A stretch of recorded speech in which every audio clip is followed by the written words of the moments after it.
आज TVI 9 को 1 साल हो गया है, उसके उपलक्ष्य में ये प्रोग्राम किया गया है। इलेक्ट्रॉनिक मीडिया का बहुत बड़ा रोल है। मंच पर उपस्थित परमादरणीय डॉक्टर अशोक शर्मा जी, मैं आपका मंच पर इस कार्यक्रम में बहुत बहुत वंदन अभिनंदन करता हूं। मंच पर उपस्थित परमादरणीय शुक्ला जी, मैं आपका बहुत बहुत वंदन अभिनंदन करता हूं, आपका स्वागत करता हूं। इस प्रणांग में सभी पत्रकार बंधु, मेरी बहन और भाई, आप सभी लोगों का वंदन अभिनंदन करता हूं। TVI 9 के परिवार के सभी लोगों का मैं बहुत बहुत धन्यवाद, बहुत बहुत आभार करता हूं। इस पूरी हिंदुस्तान के अंदर इलेक्ट्रॉनिक मीडिया ने जो जगह बनाई है, किसी भी मसले पर, अभी जैसे कि मुंबई में सुशांत सुसाइड केस का मामला चल रहा है, अगर मैं समझता हूं महाराष्ट्र सरकार तो उसको सुसाइड केस करने पर तुली हुई थी, लेकिन ये इलेक्ट्रॉनिक मीडिया की ताकत है कि आज वो CBI के पास पहुंचा है। आज अगर इलेक्ट्रॉनिक मीडिया ट्रायल नहीं लेता तो मैं समझता हूं ये राज ही रह जाता और इसमें फाइनल रिपोर्ट मुंबई की पुलिस लगा देती। देखिए कितना अनौपचारिक कार्य कर रहे हैं वो लोग कि एक IS और वो मुंबई जाता है इस जांच को करने के लिए। उसी हवाई जहाज के अंदर और भी लोग जाते हैं डॉक्टर साहब, लेकिन उनको क्वारंटाइन नहीं किया जाता, सिर्फ उसी को क्वारंटाइन किया जाता है। और BMC के लोग उसके हाथ में मोहर लगा देते, 14 दिन के ऐसे हाउस अरेस्ट कर दिया। ये क्या मतलब, इससे महाराष्ट्र की सरकार की छवि खराब हुई, महाराष्ट्र की पुलिस की छवि खराब हुई। तो इलेक्ट्रॉनिक मीडिया ने जिस तरीके से, चाहे कितने भी देश के अंदर, चाहे कितना बड़ा भी घोटाला हुआ हो, राजनीतिक प्रयत्न हुए हो, हत्याएं हुई हो, उनमें इलेक्ट्रॉनिक मीडिया ने जिस तरीके से अपनी अहम भूमिका निभाई है वो बहुत ही काबिल तारीफ है। और मैं TVI 9 को, चूंकि आगरा की धरती से ये चैनल चालू हुआ है, आप सभी लोगों को बहुत बहुत धन्यवाद, बहुत बहुत आभार व्यक्त करूंगा। जिस तरीके से इस कोरोना महामारी में इस आगरा में साइंटिफिक पैथोलॉजी के ओनर डॉक्टर अशोक शर्मा जी बैठे हैं, हमारे परम आदरणीय हैं, इस आगरा के गौरव हैं। इन्होंने हिंदुस्तान के अंदर 4-5 पैथोलॉजी की जो NABL सर्टिफाइड है, डॉक्टर साहब की पैथोलॉजी भी उन्हीं में आती है।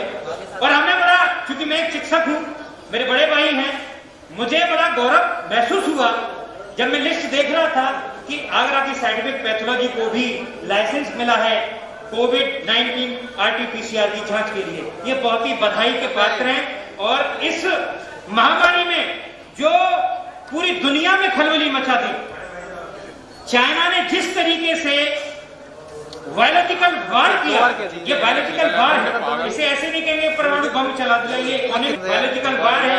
वहां लेबोरेटरी में उन्होंने अपनी लैब के अंदर ये वायरस बनाया, पूरी दुनिया को अंधेरे में रखा। WHO जैसी एक पारदर्शी संस्था जो पूरी दुनिया का फंड लेती है, उसने एज ए खलनायक की भूमिका निभाई। उन्होंने चाइना से मिलकर के पैसे लिए, पूरी दुनिया को अंधेरे में रखा और पूरी दुनिया को इस वायरस की चपेट में अगर लेने का श्रेय अगर मैं देता हूं तो वो WHO और चाइना है। ये दोनों लोग मिलकर के पूरी दुनिया के अंदर जिस तरीके से दहशत का माहौल कायम किया, पूरी दुनिया के अंदर इंडस्ट्री को उधार दिया, पूरी दुनिया के अंदर मानसिक तनाव दिया, पूरी दुनिया के अंदर आर्थिक मंदी ला दी, ये चाइना जिम्मेदार है। और उस समस्या के लिए मैं एक बात कहूंगा कि बहुत सारे लोग कहते हैं कि माननीय प्रधानमंत्री जी ने बगैर विपक्ष के परामर्श के लॉकडाउन कर दिया। मैं कहता हूं माननीय प्रधानमंत्री जी ने जो चाइना की योजना थी, ये बहुत सारे कम लोग जानते होंगे, डॉक्टर अशोक शर्मा जी बैठे, वो मेरी बात से सहमत होंगे, और पत्रकार बंधु हैं, इलेक्ट्रॉनिक मीडिया के बिंदुओं में मेरी बात को समझेंगे।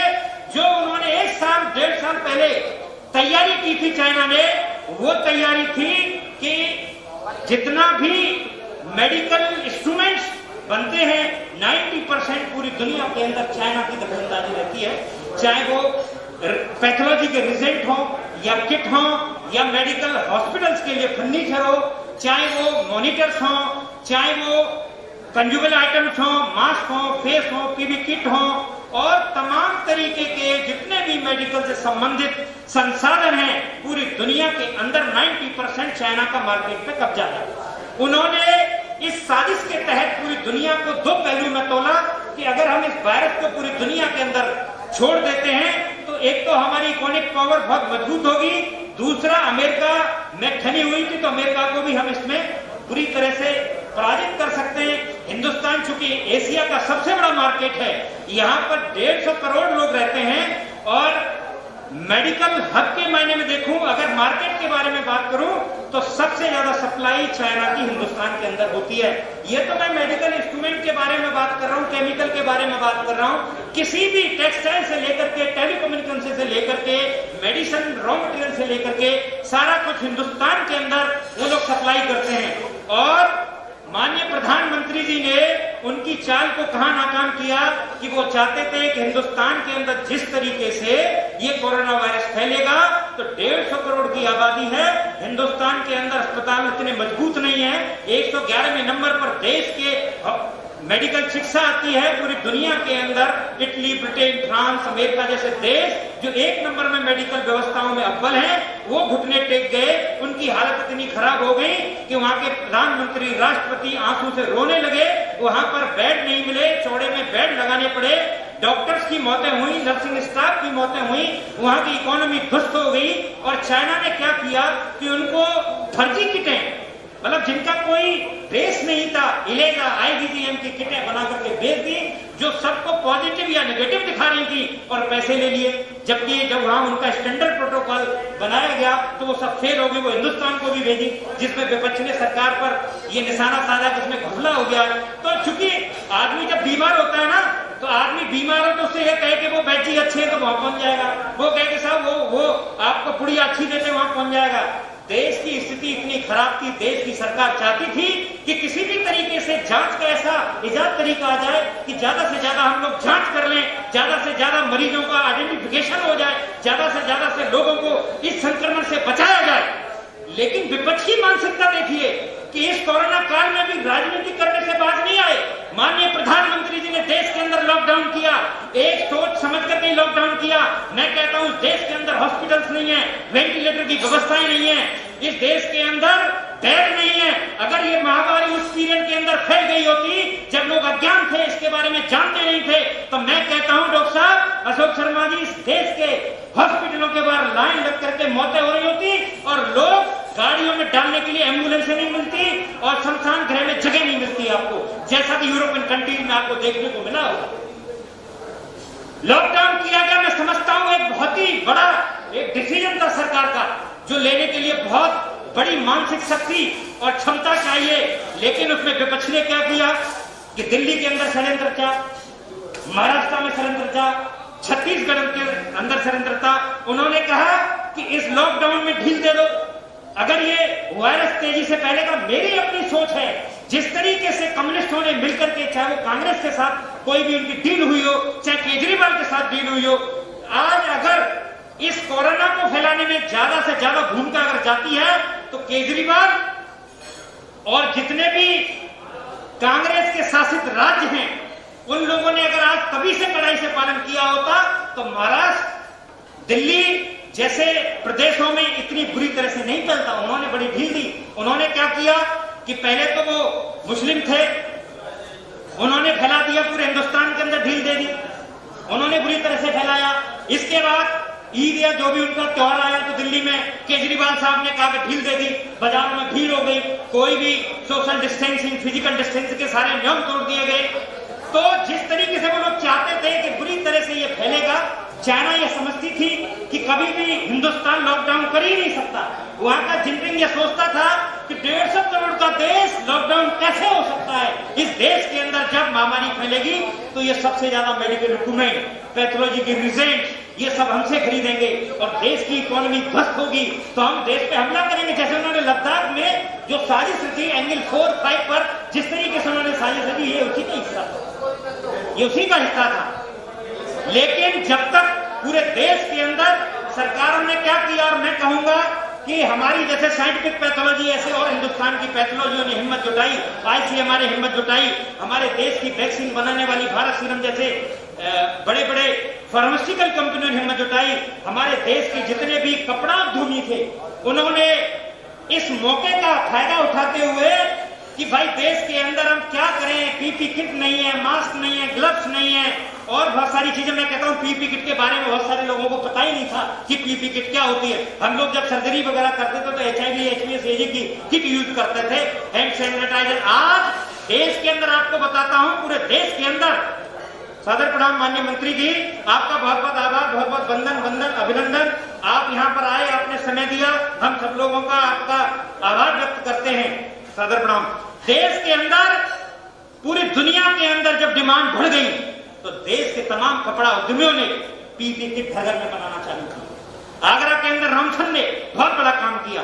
आज पूरी दुनिया के अंदर चाहे वो N95 मास्क हो, चाहे ग्लव्स हो, चाहे पीपी किट हो, चाहे हैंड सैनिटाइजर हो, देश नंबर 1 हो चुका है। और पूरी दुनिया क्योंकि चाइना से इतनी खफा हो गई है कि चाइना की एक कील भी खरीदना नहीं चाहती। पूरी दुनिया, यूरोपियन कंट्री को चाइना से नफरत हो गई। जो करना चाहता था बुरा, लेकिन उसका खुद का बुरा हो गया। चाइना के अंदर कम से कम 200 इंडस्ट्रीज हैं, वो हिंदुस्तान में आना चाहती हैं और हिंदुस्तान में भी माननीय योगी जी के राज में आना चाहती हैं। ये बड़ी बात है, बड़ी गौरव की बात है। दूसरा, आज पूरी दुनिया में मेडिकल कंज्यूमेबल आइटम्स बनाने के लिए हिंदुस्तान नंबर 1 हो गया। पीपी किट एक्सपोर्ट कर रहे हैं, ग्लव्स कर रहे हैं, मास्क कर रहे हैं और बहुत जल्दी हमारे देश में, चाहे किसी भी देश के अंदर कोरोना वायरस की वैक्सीन बने, लेकिन 50% हिंदुस्तान के अंदर वो वैक्सीन बनेगी और सबसे पहले आप सब लोगों को उसका लगवाने का सौभाग्य प्राप्त होगा, जिसमें से मेडिकल डॉक्टर्स हैं, हमारे कोरोना फाइटर्स हैं, सारे लोगों को मिलेगा। समय की शायद वो है, चलिए ठीक है। तो मेरा मतलब सिर्फ इतना कहने का है कि जितने भी स्मॉल उद्योगी हैं, उद्यमती हैं, उन सबको मौका है। चाइना से लोगों का मतलब कहना चाहिए कि बिजनेस रिश्ता खत्म होता जा रहा है। अब पूरी दुनिया की नजर आपके ऊपर है और वो आपके ऊपर क्या है कि देश हिंदुस्तान मैन्युफैक्चरिंग यूनिट लगाए और हम सब लोग देश से खरीदें, चाहे वो फार्मास्यूटिकल इंडस्ट्रीज हो। और मैं कहता हूं, आगरा में अगर एयरपोर्ट बन गया होता तो जो दिल्ली के अंदर मेडिकल टूरिज्म का काम चल रहा है वो आज इस आगरा के अंदर होता। वो लोग मैक्स, अपोलो, फोर्टिस में जो लोग बाहर से यूरोप, जो गल्फ कंट्रीज से लोग आते हैं ट्रीटमेंट कराने के लिए, वो आज आगरा में आ रहे होते। माननीय मंत्री जी चले गए, मैं अपनी बात रखता, लेकिन इंटरनेशनल एयरपोर्ट न बनने की वजह से इस आगरा के अंदर मेडिकल इंडस्ट्रीज को बहुत नुकसान है। हमारी जैसे पैथोलॉजी है, हॉस्पिटल्स हैं, इनको बहुत बड़ा, चूंकि वैसे आगरा के अंदर मल्टी स्पेशलिटीज बहुत सारे हॉस्पिटल्स हैं। हमारी सबसे बड़ी पैथोलॉजी साइंटिफिक पैथोलॉजी है। पूरे उत्तर प्रदेश में जितनी पैथोलॉजी में नंबर 1 है, सारे इन्वेस्टिगेशन डॉक्टर साहब की पैथोलॉजी में होते हैं। हॉस्पिटल में, मेडिकल चिकित्सा सेवाओं में, सुपर स्पेशलिटी में आगरा नंबर 1 है उत्तर प्रदेश में। मैं कहता हूं सारी स्पेशलिटी यहाँ मौजूद है।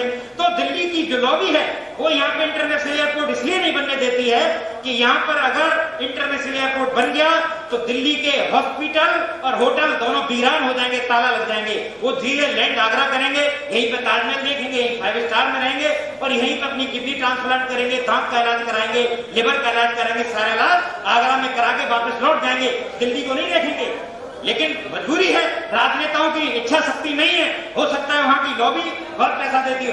एनजीटी का एक बवाल खड़ा कर दिया, वहां की जो हॉस्पिटल इंडस्ट्रीज है और होटल इंडस्ट्रीज है वो एनजीटी के जजों को पैसा दे देते हैं। आज तक पता 5 साल से अस्पताल आगरा के अंदर नहीं खुला नया। बहुत सारे अस्पताल 100 बेड के बिल्कुल कंस्ट्रक्शन कंप्लीट खड़े हुए हैं, लेकिन उनको नहीं मिल रहा।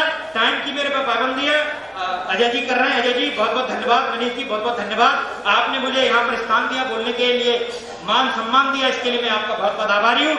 इसी स्वरों को, वाणियों को मैं यहीं पर विराम देता हूँ। बहुत बहुत आभार, बहुत बहुत धन्यवाद, सादर प्रणाम।